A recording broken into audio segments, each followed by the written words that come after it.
Hello जी, hello. कैसे हैं आप सब? आई होप कि सब लोग भले चंगे होंगे। श्रेया के चैनल में आप सभी का स्वागत है।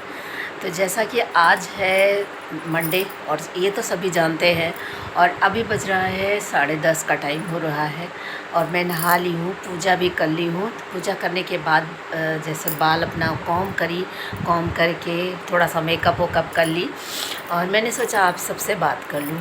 और जैसा कि आप सभी जानते हैं कि हेयर वॉश जिस दिन कर लीजिए ना, उस दिन तो ये लगा रहता है कि हाँ बाल थोड़ा सा सूख भी जाए, और सूखने के बाद बाल को अच्छे से सुलझा लो तो बाल टूटे भी ना, ये भी दिमाग में रहता है। लेकिन हेयर वॉश करिए या हेयर ऑयलिंग करिए, उस टाइम ना बाल तो टूटता ही टूटता है। और रोज़ जो डेली बाल आप सभी जानते हैं कि आज जो है मंडे है, ये तो मैंने आपसे पहले ही बताया। और मंडे को अभी क्या चल रहा है, मंडे को स्पेशल क्यों है? तो मंडे को स्पेशल इसलिए है कि सावन चल रहा है, भोले बाबा का दिन है। हर हर महादेव। जिसका कोई नहीं है होता उसका भोले बाबा होते हैं, सभी का सहायक भोले बाबा। और हालांकि सभी भगवान अपने भक्तों के सभी मनोकामनाएं पूरी करते हैं, नए उनके साथ खड़े होते हैं, उनके परछाई बन के खड़े होते हैं। हमें भले ही एहसास ना हो, लेकिन भोले बाबा या भगवान हमारी हर क्षण हमारी रक्षा करते हैं। हम ये सोचें कि हाँ हमारे साथ भगवान नहीं है, भगवान हर क्षण है, हर मिनट सेकंड कह सकते हैं, मिनट भी कम होगा। हर सेकंड, हर श्वास, जितने भी हम सांस लेते हैं वो भगवान की ही कृपा है कि हम ले पा रहे हैं। तो जैसे हम लोगों के साथ हैं भगवान, वैसे पशु पक्षी जीव जंत, मतलब हम लोग अपने घर को संभालने में इतना उलझ जाते हैं। सोचो कि भगवान कितने शक्तिशाली हैं, हालांकि है तो है ही, लेकिन वो कितने क्षमतादार हैं कि सब अमीर गरीब हर इंसान को वो डील कर रहे हैं। उनका ये है कि कौन क्या कर रहा है, किसको क्या देना है, किसको कब क्या लेना है, ये सारी चीज़ें। भले ही हर डिपार्टमेंट भगवान के पास भी अलग अलग तरीके के लोग हों, वो मैं मानती हूँ, लेकिन करते तो हैं ना भगवान जी। सभी जब भी पुकारते हैं सच्चे मन से पुकारते हैं, कोई न कोई रूप करके उनका उद्धार ज़रूर करते हैं। अगर सच्चे मन से हम उन्हें बुलाते हैं तो हमारा कल्याण वो करने में पीछे नहीं होते हैं। फिर भी हम इंसान ऐसे हैं कि जहाँ भी थोड़ा सा भी लगा कि हाँ भगवान जी हमसे थोड़ा सा लेट किए, तो लगता है यार भगवान जी क्या किए, भगवान जी क्या किए। और थोड़ा दिन से भगवान जी को हम पलट के कुछ कहने लगते हैं, भला भला हम भी कहते हैं भाई इसमें मैं भी नहीं पीछे हूँ। सच में कभी कभी इतनी उलझन हो जाती है कि भगवान के मंदिर के पास सामने मैं बैठती हूँ तो भगवान से मैं बातें भी करती हूँ, अपनी प्रॉब्लम भी उनको बताती हूँ और अपनी खुशी भी शेयर करती हूँ। तो मैं खिसिया भी जाती हूँ, हे भगवान क्या मैं ही मिलती हूँ, क्या मैं ही मिलती हूँ आपको हर दुख देने के लिए। लेकिन फिर भी अगले ही क्षण जैसे ही गुस्सा शांत होता है, भगवान से क्षमा भी मांगती हूँ। हे भगवान, आप तीनों लोग को देख रहे हो, मैं अपने घर को संभालने में उलझ जा रही हूँ, बस मुझे हमें इतनी शक्ति दे देना, इतनी हिम्मत दे देना कि इतना उलझूँ ना। लेकिन अब समझ लीजिए मैं अपने घर को, अपने रिलेशन, अपने माँ बाप और सारी प्रॉब्लम को सोचने लगती हूँ ना, तो लगता है यार हम लोगों के साथ इतना क्यों हो रहा है, इतनी प्रॉब्लम क्यों है।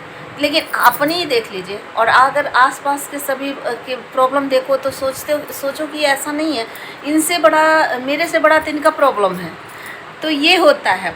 और अब सोचो कि भगवान जी कितने प्रॉब्लमों को झेल कर हम लोगों के, जैसे वहाँ पे ये हम लोग देखते हैं कि ये शुंभ अशुभ हैं, ये तमाम तरह के हैं, तो वो सब तो झेलते ही झेलते हैं। लेकिन हम जैसे राक्षस, जो धरती पे भगवान जी इंसान को भेजा है तो अब तो राक्षस ही बन गए हैं ना। सिर्फ अपने अपने अगर अपना काम ना हो तो भगवान को भी कोई नहीं याद करना चाह रहा है। इतनी बिजी जिंदगी है उसकी कि वो भगवान को भी नहीं याद करना चाहता है।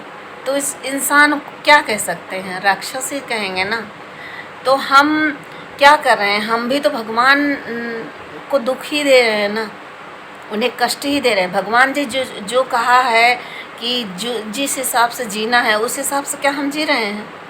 भगवान जी ने क्या कहा कि एक इंसान बन के इंसान रहो, और अगर इंसान हो तो दूसरे की मदद करो, उसको दुख मत पहुंचाओ।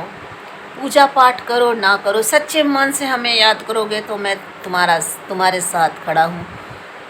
लेकिन हम लोग वो भी तो नहीं कर पा रहे हैं। अब इस समय क्या है कि इस समय का कि हम किसका पाए किसका रख ले। मैं कह दूं कि मैं अच्छी हूँ, आप कह दो आप अच्छे हो, तो अच्छे कौन है, खराब कौन है? तो गंदगी तो सबके मन में भरा है कि किसका पाए किसका रख ले ना। अगर थोड़ा सा हम ये समझ लें कि यार अगर हम किसी को दे नहीं सकते हैं तो किसी के लेने का अधिकार ना रखें ना। तो सोच ये होनी चाहिए कि अगर हम किसी को दे नहीं रहे हैं तो हम उससे का क्यों ले। जो परमात्मा हमें दिया है उसी में हमें खुश रहना होगा। अगर नहीं दिए हैं तो हम भगवान से मांगे। किसी की चोरी बेईमानी छीना झोरी ये सब क्यों करना। और दूसरा कि अगर हमें वो शक्ति नहीं है कि हम किसी इंसान को जन्म नहीं दे सकते हैं या किसी को जान नहीं दे सकते हैं तो उसे छीनने की हक हमारा नहीं है। एक माँ अपने पेट में बच्चों को पालती है और वो भी उसकी शक्ति नहीं है, भगवान की शक्ति से वो 9 महीने पेट में पलता है, फिर जीव बन के आता है। एक माँ को अधिकार नहीं है कि उस बच्चे को कोई नुकसान पहुँचाए। हाँ, भगवान का दिया हुआ जो तोहफा होता है उससे ये पूरी कोशिश की जाती है। जैसे माँ यशोदा ने कृष्ण भगवान को बांधकर सजा दी कि हाँ बेटा, हाँ कान्हा, इस तरह से गोपियों के साथ नहीं किया जाता। वैसे एक माँ भी करती है, कुछ माँ अपना कुछ ज़्यादा ही गुस्सा निकाल देती हैं और कुछ माँ मतलब समझती हैं। तो ये सारी चीज़ें हैं। तो लेकिन भगवान जी ने हमें जिस बातों के लिए भेजा है, क्या हम वो पूरा कर पा रहे हैं? नहीं कर पा रहे हैं। अगर इस टॉपिक पे बात करें तो बहुत सारी बातें हैं जो कि हम नहीं कर पा रहे हैं, बहुत सारी बातें हैं जो कि हम नहीं कर पा रहे हैं, नहीं अपने अंदर धारण कर पा रहे हैं और भुगत भी रहे हैं। हम इंसान ही भुगत रहे हैं, सभी हमारे कर्मों का फल जीव जंतु भी भुगत रहे हैं। जैसे हम पेड़ पौधे काट रहे हैं, निहायत सारी चीज़ें को सुविधा कर रहे हैं, तो इसका हर्जाना कहीं ना कहीं हम लोग भी भुगत रहे हैं और जीव जंतु को भी भुगता रहे हैं। लेकिन ये है कि अगर विकास नहीं होगा तो फिर भाई बहुत सारी चीज़ें हैं जो जुड़ी हैं। चलो ठीक है, ये सारी चीज़ें आप कर रहे हो, समझ में आता है, लेकिन किसी का अपमान करना आपको अधिकार नहीं है। किसी का छीन लेना, किसी को मार देना, ये अधिकार नहीं है। ये मेरे हिसाब से, भगवान के हिसाब से तो पाप है ही है, मेरे हिसाब से भी गलत है। अगर हमारी सोच ये है कि अगर हम किसी को दे नहीं सकते हैं तो हम किसी का लेने का अधिकार ना रखें। मेरा पर्सनल सोच है। अगर हम किसी को 1 रुपये दे नहीं पा रहे हैं तो हम उससे 1 रुपये का अधिकार ना रखें। बात ये है। और चलिए इसी के साथ मैं वीडियो एंड करती हूँ। मिलती हूँ नए वीडियो के साथ, नए ब्लॉग के साथ। उम्मीद करती हूँ ये वीडियो आपको पसंद आएगा। तो वीडियो को लाइक करने में पीछे मत रहिएगा और चैनल को सब्सक्राइब कर दीजिएगा, सपोर्ट कर दीजिएगा। और नए वीडियो के साथ हम मिलते रहेंगे। बाय, नेक्स्ट टाइम फिर से नए वीडियो के साथ, नए उम्मीद के साथ, नए जोश के साथ। बाय।